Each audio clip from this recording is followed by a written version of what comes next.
joining us tonight. As you've seen in the slides, welcome everyone. If you would like to use the chat function to chat amongst yourselves during the webinar and share any thoughts or observations, please do so. If any questions come up throughout, please pop them into the Q&A and we'll attempt to get to them at the end of the session. And just to let you know that this webinar will be recorded and made available with closed captions on council websites following our last webinar. So hello and welcome to today's webinar titled This Girl Can Love Her Body with guest speaker Jodie Arnot. We're excited you're joining us tonight to celebrate and empower women to move their beautiful bodies in a way that suits them. I would like to begin by acknowledging the traditional owners of the lands on which we respectively meet this evening. For those within the city of Whittlesea, we acknowledge the Wurundjeri people and we pay our respects to elders past, present and emerging. I would like to acknowledge the traditional owners of the lands on which I am this evening, the Tanarong people, and pay my respects to elders past, present and emerging. I would like to take the opportunity to acknowledge all Aboriginal and Torres Strait Islanders people attending tonight and pay my respects to your elders past, present and emerging. We pay our respects and continue our commitment to the amplification of Aboriginal and Torres Strait Islander voices and acknowledge that it always was and always will be Aboriginal land. If you would like to acknowledge the traditional owners of the land on which you're on, please feel free to make an acknowledgement of country in the chat box. My name is Megan Harper and my pronouns are she, her. I'm the Inclusion and Participation Officer within the Sport and Rec team at the City of Whittlesea. I'm equally excited and a little nervous to be facilitating the This Girl Can Local Women webinar tonight.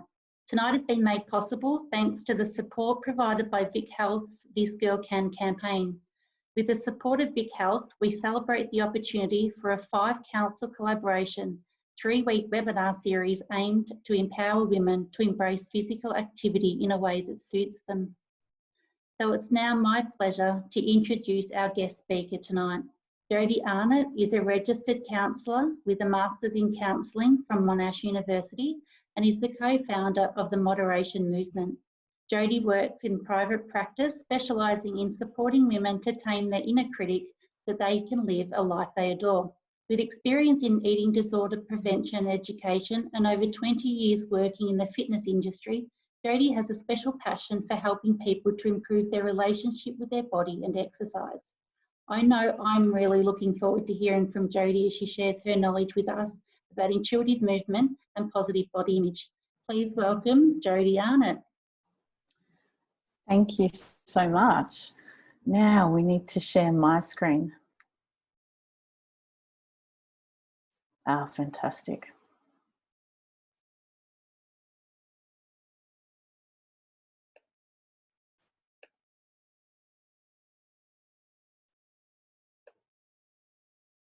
Okay. Thank you so much for that wonderfully warm welcome again. It's so good to be here, and this is probably my most favourite topic to speak on. I'm very passionate about it. As Megan mentioned, I was in the fitness industry. I've been in the fitness industry for over 20 years, but I have a little bit of a different approach to exercise than what you might imagine a fitness trainer has, because I have a background in education in the eating disorder field, but also I'm now a registered counsellor and work with body image as well. So we're going to put all of those things together and do a bit of learning tonight together.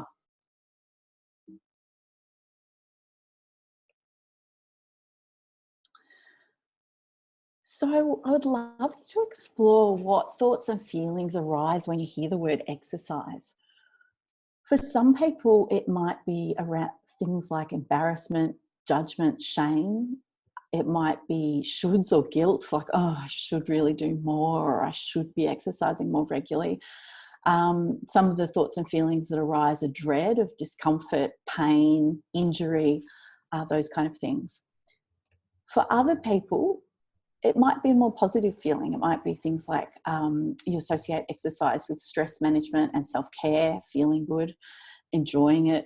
You might associate it with developing a skill or sporting or being with friends.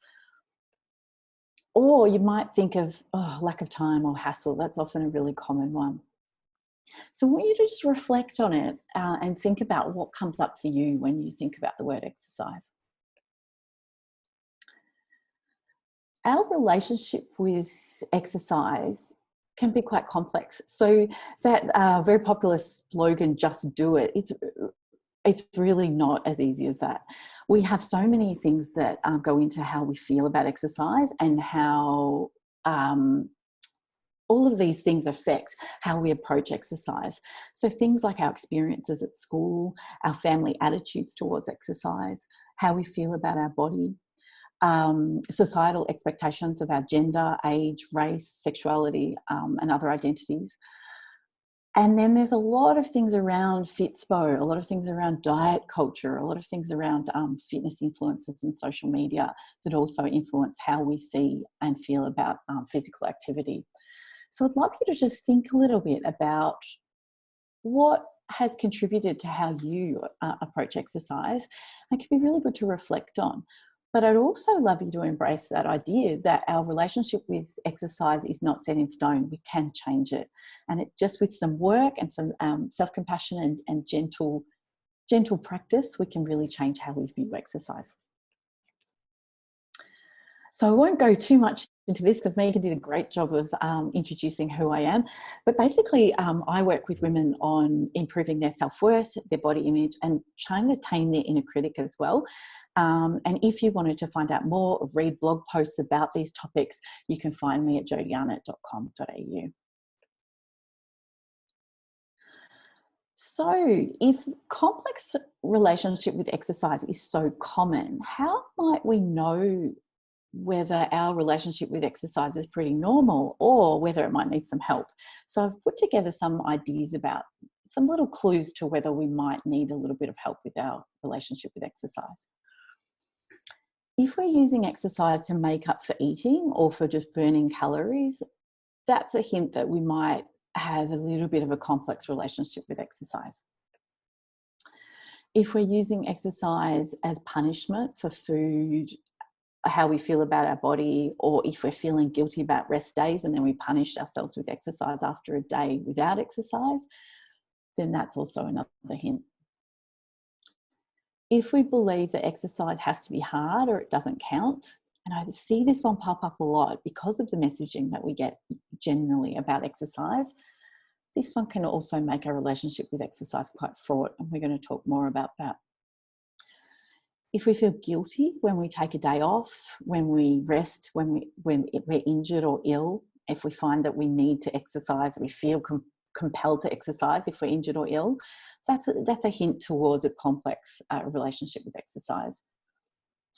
And if we force ourselves to do exercise we hate, which I see this all the time too, people doing exercise they think they should do, we could probably do with some help.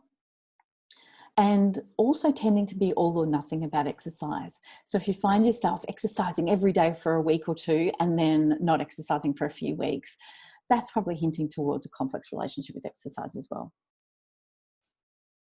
So if you recognize yourself in any of those things that I've just gone through, it's really important to know that you're not alone in that. It's really common. And here's some of the statistics from Vic Health and others, but they just show that you're not alone in having this kind of relationship with physical activity. So 3 to 7% of regular exercisers experience exercise addiction. And that's people who are compelled to exercise and find it very hard not to exercise. And then we've got more than 2/3 of adult Australian women are classified as sedentary or having low levels of exercise. And there's good reasons for that. We'll talk about that today. 41% of Victorian women refrain from exercise due to fear of embarrassment, fear of judgement, fear of shame. And almost half of Victorian women find sporting clubs intimidating and unwelcoming. And I think sport can be really intimidating as a woman or as a person. And lack of enjoyment is the barrier to exercise for 44% of inactive Australians. And that's one of the most common things I hear is people don't enjoy it and people find it's just really hard to fit into their lives, their busy lives.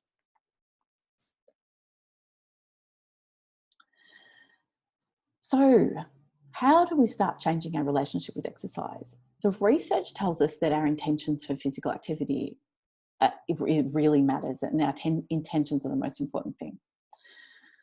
And the This Girl Can campaign is such a great example of what we're about to talk about, the intrinsic versus the extrinsic motivation. So intrinsic motivation is things that are on the inside.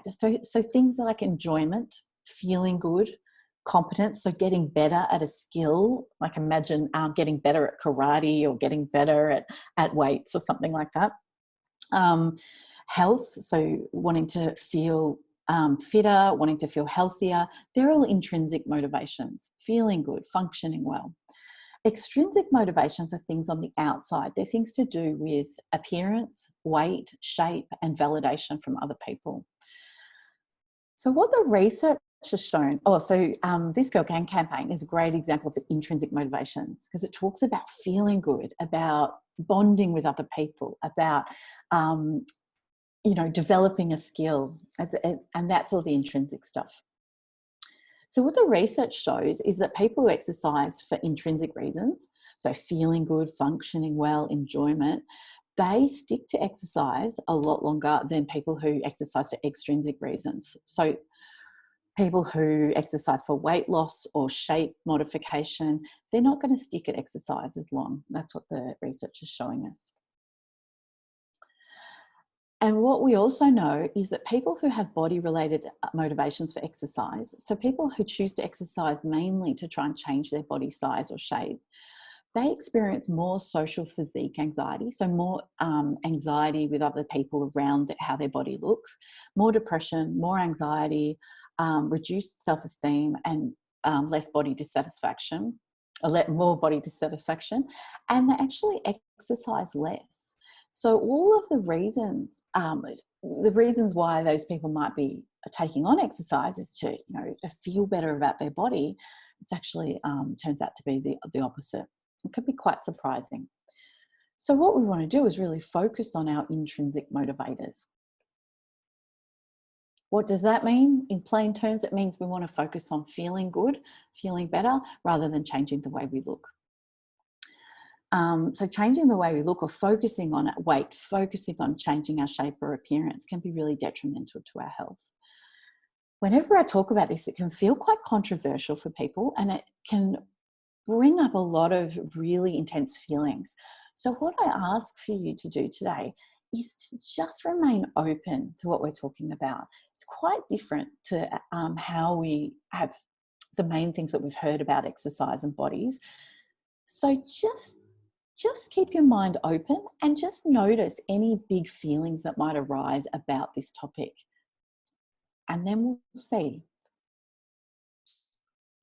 So some of the risks of focusing on weight loss are the tendency to over-exercise. So if we're focusing on body size or shape, we tend to do too much exercise, especially at the start, as the research shows, that doesn't stick around. We tend to it's not very sustainable, but we may over-exercise. We may exercise through injury, and we may exercise through illness. And there's also a lack of rest that's required. When we focus on weight loss, there'll be no doubt food restriction, there could be disordered eating, and there is also a higher risk of eating disorders. And as I spoke about before with the research, there's often a worsening of body image. So focusing on weight loss often leads to feeling less good about our bodies, rather than why we've tried to use that to feel better about our bodies. So a lot of people say to me, but if I'm not focusing on weight loss or weight shape change, what about health? You're just forgetting about health. But what we want to do is, rather focusing on changing our appearance, we want to really practice focusing on our health behaviours instead. And we can do that in so many ways. And all of these things that I'm about to talk about can be done no matter what size our body is at. So I want us to start thinking about, how can I care for my body exactly how it looks now? How can I do healthy things? How can I move towards healthier behaviours in the body I have now? I don't need to be thinner in order to be healthier. So one of the things that we can focus on is sleep. And you've probably heard lots about sleep hygiene, but things like going to bed earlier, no screens in the bedroom, putting our phone away from the bed, all of those kind of things can be a really great way to improve our health. Nourishment, so instead of turning to diets, we can really listen to and respond to our hunger cues. We can enjoy food that really makes us feel good and function well. And if anyone's interested in hearing more about that, I really encourage you to get in touch with a non-diet dietitian who specialises in intuitive eating. Because intuitive eating is a great way of focusing on nourishment and improving our health without going down that dieting path, which tends towards taking away from our health. Stress management, coping tools, self-care, rest and recovery is a really huge part of health. That tends to get forgotten about when we focus on weight loss and we start to get that really overzealous first couple of weeks of exercise. We need rest, we need recovery, and that's an important part of a physical activity program. So that brings us to movement. And movement, we can really change our relationship with exercise. We can change our fitness, we can cardiovascular fitness, we can change our strength, we can change our mobility, and we can do all of that regardless of what our body looks like. And I think that's a really important thing to keep reminding ourselves. And that's what we're going to really focus on today. And if anyone is interested in learning more about this approach where we're trying to take care of our body and increase our health behaviours without focusing on weight, then I really encourage you to learn more about health at every size if you haven't already. And I'll share some resources at the end so that you can do that. But I also encourage you to email me. Please feel free to email me if you've got any questions at all. So this brings us to intuitive movement. And this is what I'm so excited about. This is a way for us to find our best approach to exercise. So intuitive movement can't be dictated from the outside. I can't write an intuitive movement program for you because it's all about you and how you feel. It's not a set of rules, it's not a program, and it's not something that you can fail at. It's not something that you have to do perfectly. It's much less black and white than that.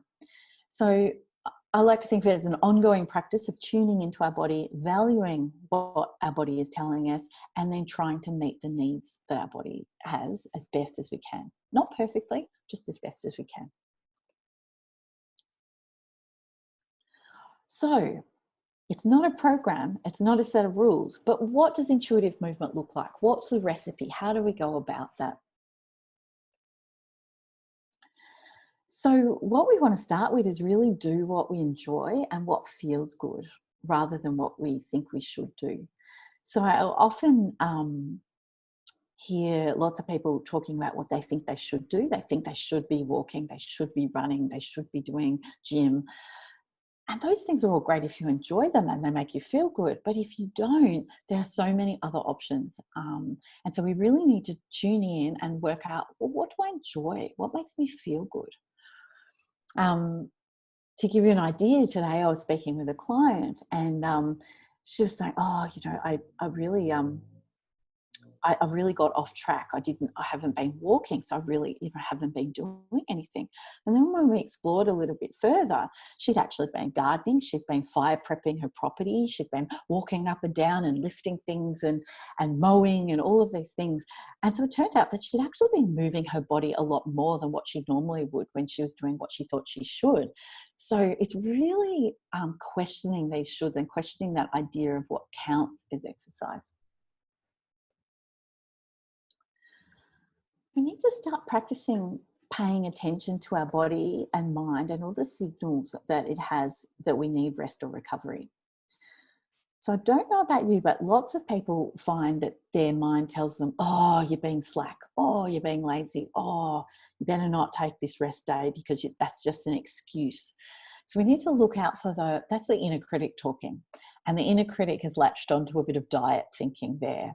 So what we need to do is really tune in. Like, well, how is my body feeling?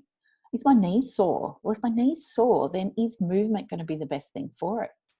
Maybe some stretching will be good for it. Maybe a swim will be great for it. But maybe going for a run right now is not what my body's telling me it needs. So it's really trusting and listening. And a lot of times people will be really overwhelmed by that idea because they haven't been doing it. And so even though it sounds easy when I write it down and I say it, it's not an easy thing. We need to unlearn all of these criticisms that we have in our own head about being lazy or being slack or having a rest day. It's no good. And we can do that slowly by practicing and learning to be kinder to ourselves. We need to choose the type of exercise, the intensity and the duration according to how we feel. So on some days, you might be really stressed and feel like, oh, I just need to burn off some extra steam. That might be the perfect day for doing something really high intensity, really sweaty, get the heart rate up, if that's what you like and that's what you feel like. Other days, you might be thinking, oh, I feel so sad today. I just, if I go and do something high intensity, I know that's just going to feel too much for me. So maybe a walk with a friend is going to feel really good. Maybe just walking through water at the beach, getting the legs moving in the water is going to feel nice, getting out in the sunshine and fresh air. So it's really thinking about, how do I feel? And what type, intensity and duration of movement is going to really suit me today. And we need to really look out for any times that we're trying to focus on calorie burning, making up for what we eat. Keep our eye out for that, because it's very common, and a lot of the messages in our culture will reinforce that kind of idea. So you just want to watch out for it and go, oh, I'm focusing on calories again. All right, I need to try and let that go. And what I'm going to do is try and focus on the internal stuff again. How do I feel? What do I need right now? And we need food simply because we are alive. We don't need to earn our food through doing exercise. So keep reminding yourself, I don't need to exercise in order to eat. Exercise is for a whole lot of other reasons, for feeling good, for getting stronger, for less stiffness in my body, all of these other reasons. So we want to try and detach that link that a lot of people have between calories and food and exercise. We also want to try and select activities that are appropriate for our body and our level of experience. So if we've had a long period of time without movement, then going into something really high intensity, a really long duration, it's going to be setting ourselves up for really disliking it, feeling uncomfortable, being in pain, and maybe being injured as well. So if we can be really kind to ourselves and say, okay, I've had a little bit of a break from movement, I need to do something really gentle and ease back into it. You'll hear me talk about kindness a lot, and self-kindness is going to be the real key here for intuitive movement. So if you feel pain at all, it's so important to stop. And you've probably heard, if you've been to gym or been to fitness classes, I'm sure you've heard fitness professionals talk about this before, but I want you to really embrace that, because so many people will feel that pain and think, oh, I don't want to be a hassle. I don't want to stop the class. I don't want to mention it. I don't want to seem slack or like I'm not trying. That guide, that pain is telling you something. That's your body telling you something, and we need to respect that. So I want you to really keep practicing tuning into your body, listen to what it's saying. And we need to really focus on what we can do rather than berating ourselves for what we can't do. And as humans, we're really diverse. Our bodies and what we're capable of is really different. So what somebody next to you can do, say in a yoga class, is going to be really different to what you can do. So rather than berating ourselves for what we can't do, it's so important to celebrate what our bodies can do and really embrace what we can do. And I've mentioned this before, and I'm going to keep reinforcing this. We need to not use exercise as penance or punishment. And whether that's punishment for what we've eaten, punishment for how we feel about our body, punishment for any other kind of difficult feelings, emotions that we're feeling, difficult experiences we're having in our life, sometimes exercise gets used as a tool. Now, it can be used as a tool in a really healthy way if we're doing intuitive movement and we're tuning into our body.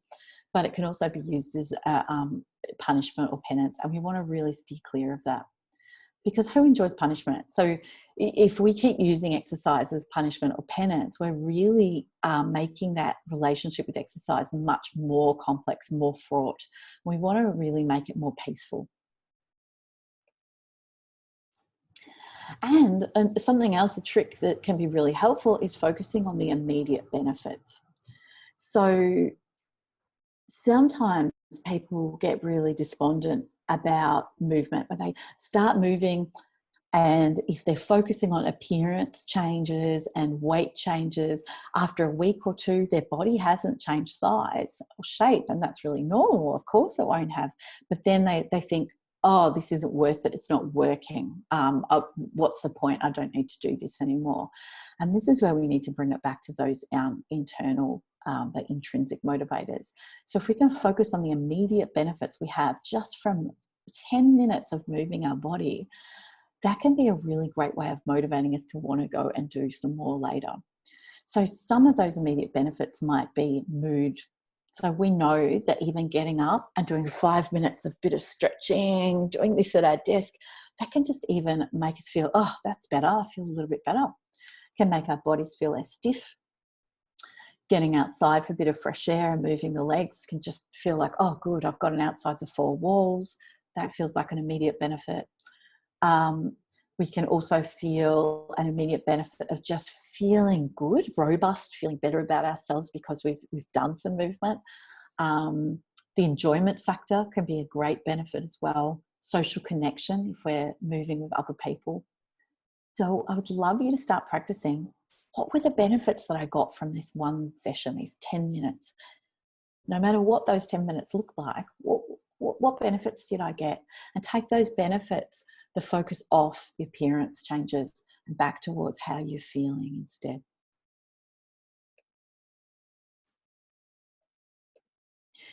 And we need to set goals that aren't about weight or appearance, if goals are our thing. So I always write a little star on that one, because goal setting isn't for everyone. For some people, setting goals make them feel really pressured about exercise, make them feel really stressed about exercise. But for other people, goals, they love goal setting, they goal set in other areas of their life, and they really love goal setting when it comes to exercise or movement as well. It might be, look, this year I want to learn how to play netball, or I'd like to be able to increase my jump for my basketball. Or it might be, look, I'd really love to play frisbee with the kids down the park a couple of times a week. Your goals can look so different. It's going to be really individual to you. But what we need to do is take those goals away from the weight or appearance. So rather than doing measurement, rather than weighing ourselves, rather than doing before and after photos, let's take the focus off that for a bit. Let's try focusing on goals that are more about feeling good, functioning well, developing a skill, enjoying. So there's a lot of text here. You don't have to read it all. What I was thinking when I put all of this text up is I was thinking this is a way to show you that there are so many ways to move our body.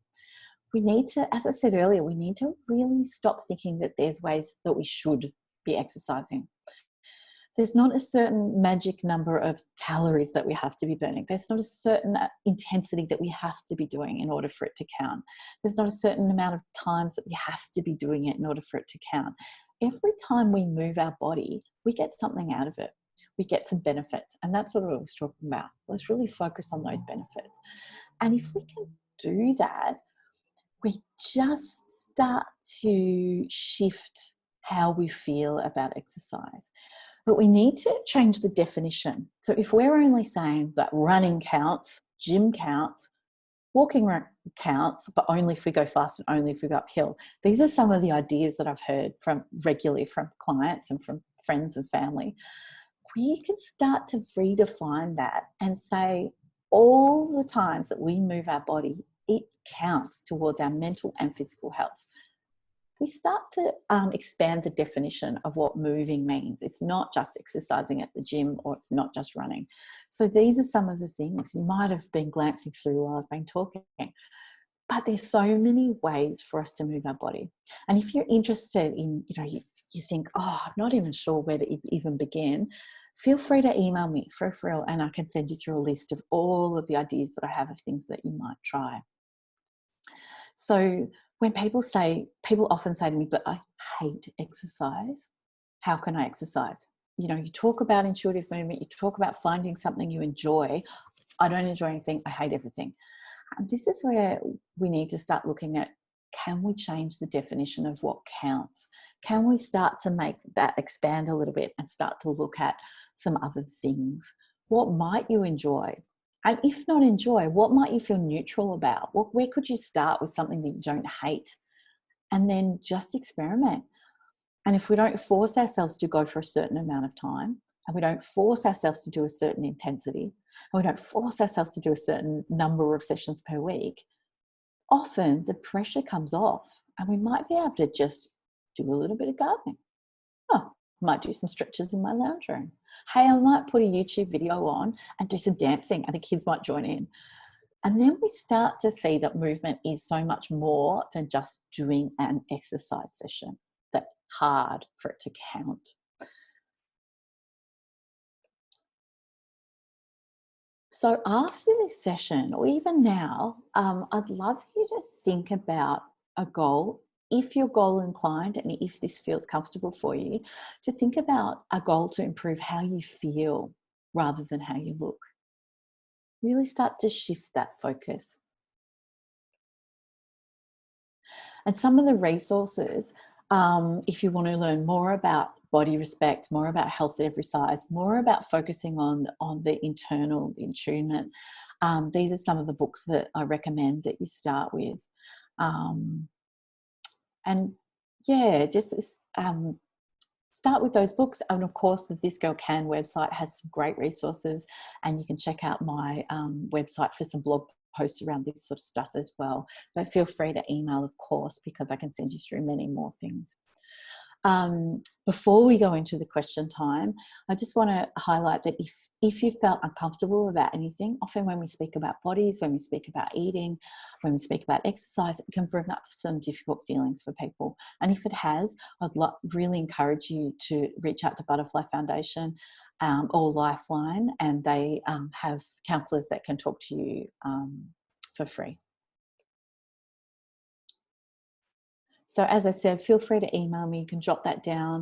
You can also find more about this kind of information on Instagram and Facebook. I share lots of stuff about intuitive movement, but also lots of stuff about, body respect and body neutrality and us coming to terms with accepting our bodies.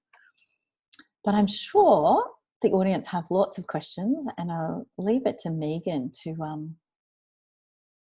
be able to go to the questions. Certainly will. Thank you. I just had to unmute myself, Jodie. Thank you for that. I know that I definitely learnt a lot and could reflect on my own experience with exercise through the sharing tonight. So that's great. Thank you. And I think the one thing that sticks out for me returning to exercise after a long time, and I'm not the world's greatest exerciser, I must admit, so I'm very keen on this presentation, Jodie, is the aspect of being kind to yourself and just always acknowledging those little achievements, and they might not seem big to somebody else, but to you they are big. So whether that's you start running and you run for a minute and you walk for 5, and that might not seem a lot, but for me that was a lot when I started. So I think, and just saying, well, you ran more today than you did yesterday. So just rather than saying I didn't run far enough or I didn't run long enough or hard enough. So just to have that self-kindness for yourself. Absolutely. And we really need to watch out for that inner critic that pops up. And that can be a really helpful thing for people to start being more aware of their inner critic. And we all have an inner critic. It's a little voice in our head. And that doesn't mean we're crazy. We all have that.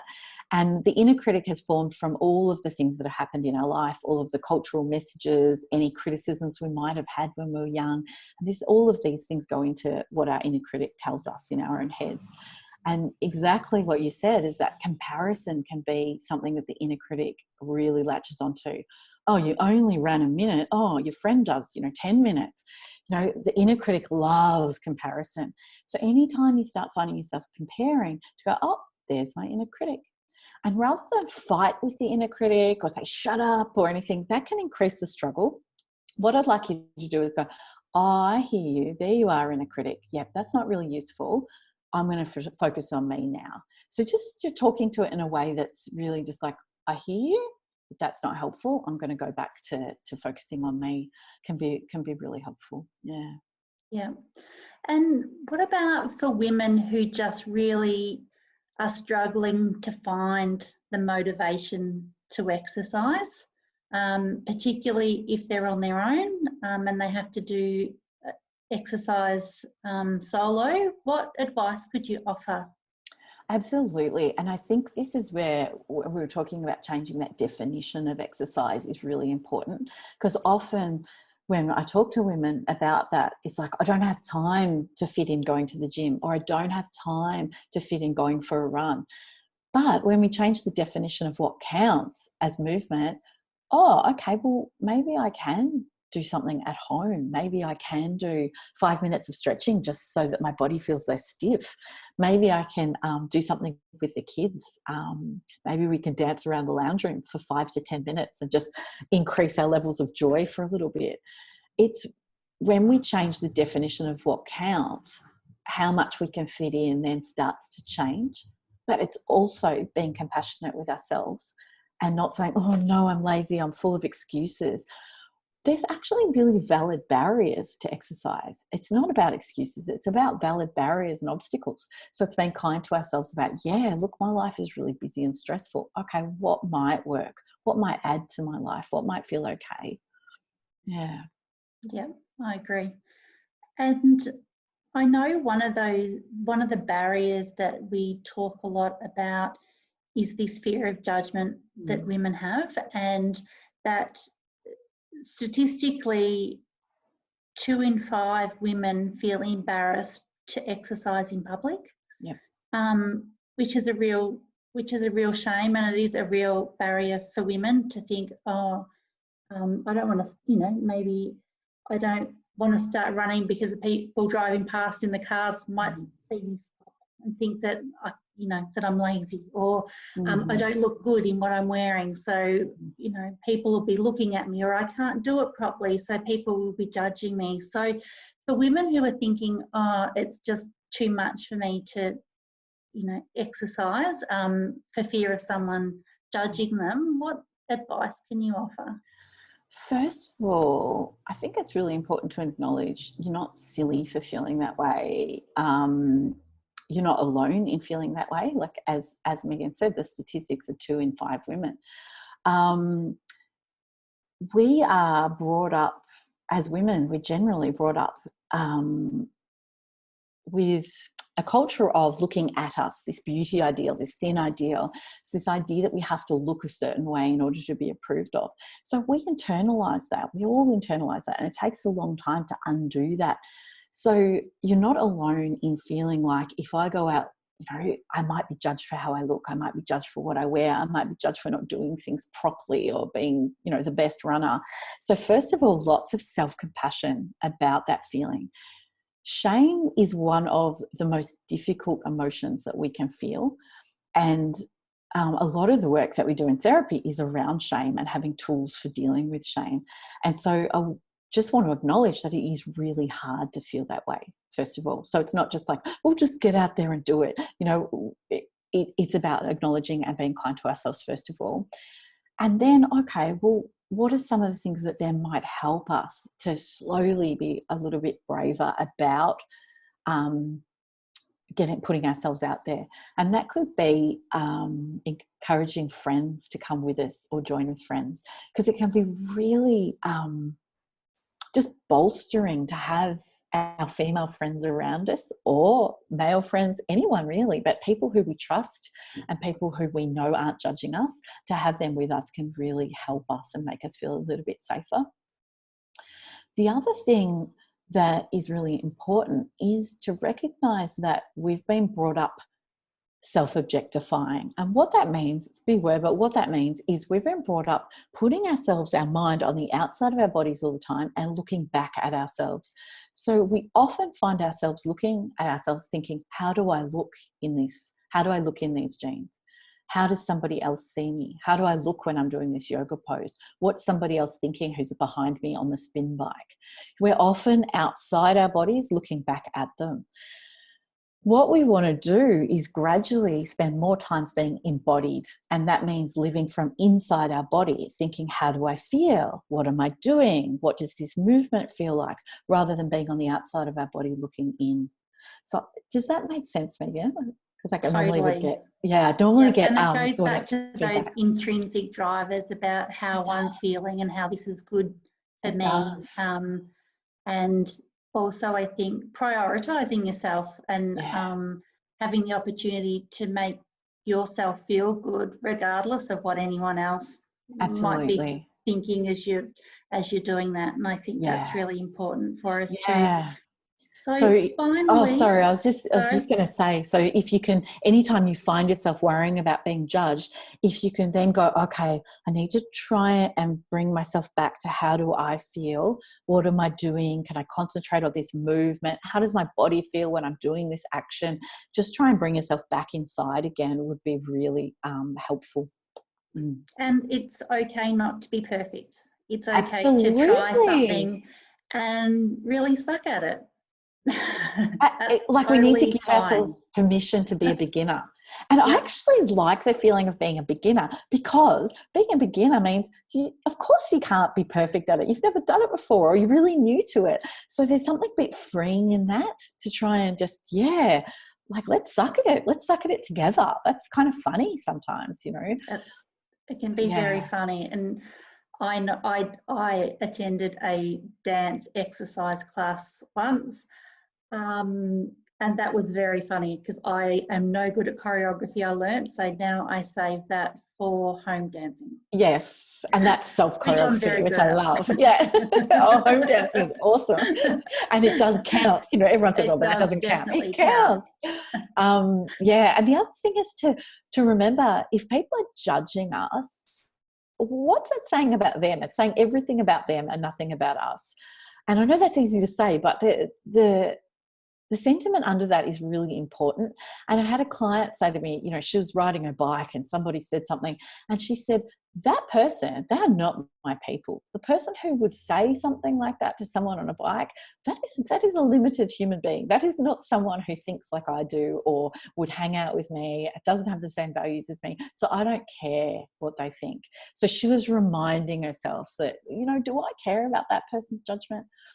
And that takes practice as well, because of course shame is difficult, but maybe that helps to just say, look, that person's judgment, that's saying a lot about the kind of person they are. And quite possibly they're doing their own thing too, so they're probably not even noticing, because they're worrying about what they're doing and whether or not they look silly doing it. So, that is a really good point. I think often we're assuming people are judging us way more than they actually are. Yes, some people do judge, but a lot of the times we're thinking everybody's staring at me, but really they're all saying everybody's staring at me. So just to finish up, my last question would be, where do we get started? What's the first thing? What do we do now? We've listened, we've learned, we're feeling good. What's our first step? First step is practicing listening to our body. And that might sound simple, like, oh I do that all the time. But when we really come down to it, we don't actually do it very often. We often ignore, and we instead think about the outside rules. So we think about, this is what I have to eat because it's this time. This is what I have to do for exercise because this is what the program says. What we really need to start doing is practicing listening to our body. What does that feel like? Is it stiff? Does it need some stretching? Am I feeling really low energy? Do I need to just move a little bit? Do I need fresh air? Do I feel like something really sweaty and intense, or do I feel like something slow and with somebody else? Do I feel like something to music? It's like really tuning in to what our body is telling us. And it can take practice. It's not going to be easy. So don't be criticizing yourself if you go, I don't even know what I'm hearing. That can be a really good first step. And then it's practicing, how do I give my body what it's asking? And that's a whole other thing, because often we have guilt and judgment, self-judgment, and all of these rules that we need to undo. And what we can start doing is say, well, what would it be like to just take a rest day because my knee is telling me I need a rest? How about I start with that? And if any guilt comes up, I just say, no, that's okay. I'm doing something different now. I'm listening to my body. I'm listening to my knee, and just start that attunement process. And I really liked what you said earlier about looking for the immediate feeling that you have. So if you do find yourself doing some incidental activity or some quick activity, that really quick self-reflection and acknowledging that, so that it starts to reshape your thought about physical activity and exercise. To go, oh, well, actually, I just walked to pick up the kids from school, and now I'm actually feeling, I've got rid of my stress from work today or from whatever it was, and just saying, well, actually, right now, after that, I do feel really good. And I felt that. I was like, yeah, that's definitely a good way to start to shift that way we think about exercise. You've summarised that so beautifully. Like, yeah, and what it is it's positively reinforcing ourselves when we say, that's what I got out of it. Wow, that was really good that I did that. We're just positively reinforcing. It's like if we think about kids, sporting coaches, which coaches get the most out of the kids? The ones that berate and yell and say, you're stupid, you didn't do that properly, you need to do more, or the coach that says, fantastic work, great goal, great teamwork, I love your effort, fantastic. You know, they're the coaches that get the best out of it. So we want to start being our own coach, encouraging coach towards ourselves. Yeah, exactly. Well, I could stay here all night and chat, Jodie. Me too. I love this topic. But we do need to wind up. So what we're going to do is we are going to draw the prize for the Fitbit. So while we do that, we're just going to pop a poll up on the screen. If everybody could just take 30 seconds to quickly answer 3 quick questions, and then we will announce the winner of our Fitbit.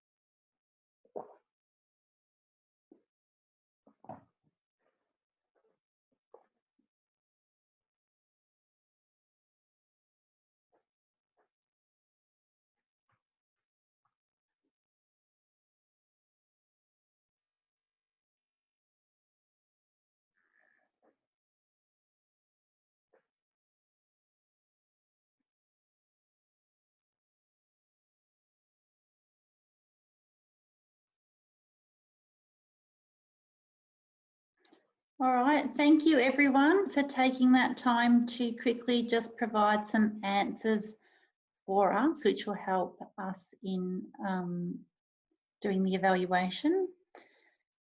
And I am very happy to announce that the winner of our Fitbit is Carrie G. So Carrie, keep an eye on your email inbox tomorrow, because you will be receiving an email from me to organise how we get that Fitbit to you. So that does conclude tonight's webinar, but before we turn the cameras off, I would really love to give a sincere thank you to Jodie for her time tonight and sharing all her knowledge and wisdom with us. I know that I learned a lot. I could see through the chat that there was a lot of acknowledgement and recognition in what Jodie was saying. So I'm anticipating that you enjoyed it just as much as I did. I would also like to thank my co-collaborators who have been involved in the webinar series from Moreland, Darebin, Manningham and Yarra Ranges Councils. And I would also like to thank Joe behind the scenes, who's been doing all of our tech for us and keeping us running tonight. And just once again, a thank you to Vic Health, who've supported us to bring the webinar series to you all tonight. The webinar is recorded, so if you have enjoyed it tonight and you feel like there's someone in your life that really needs to listen in, share with your friends. The recording will be available at the end of the webinar series with closed captions on our council website. So thank you for coming along. If you're keen to attend any more webinars, there's still a week and a half left. So please jump onto the council websites or through this or can events and find the details for any other webinars. So thank you again, and we hope to see you at another webinar. Thank you.